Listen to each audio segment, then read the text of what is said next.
Ang mabuting balita ng Panginoon, ayon kay San Lucas.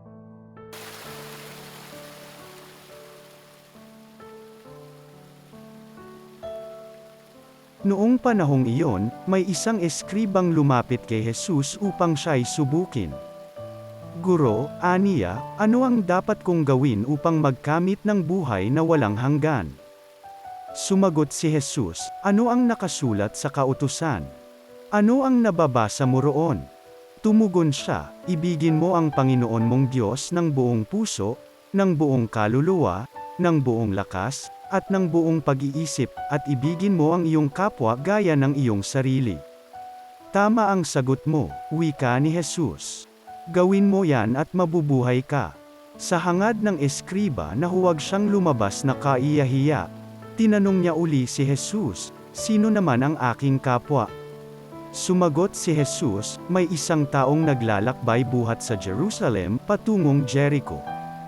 Hinarang siya ng mga tulisan, kinuha pati damit sa katawan, binugbog at halos patay na ng iwan.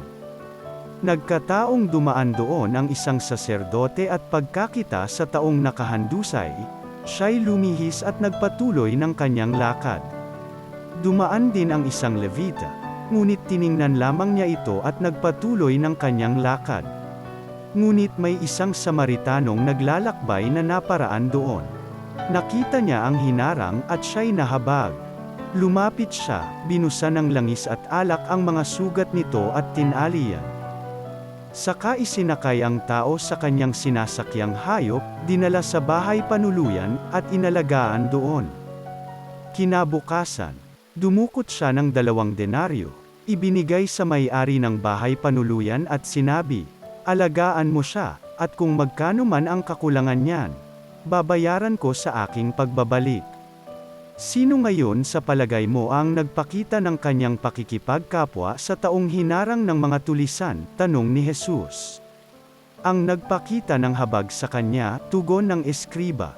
Sinabi sa kanya ni Jesus, humayo ka't gayon din ang gawin mo. Ang mabuting balita ng Panginoon.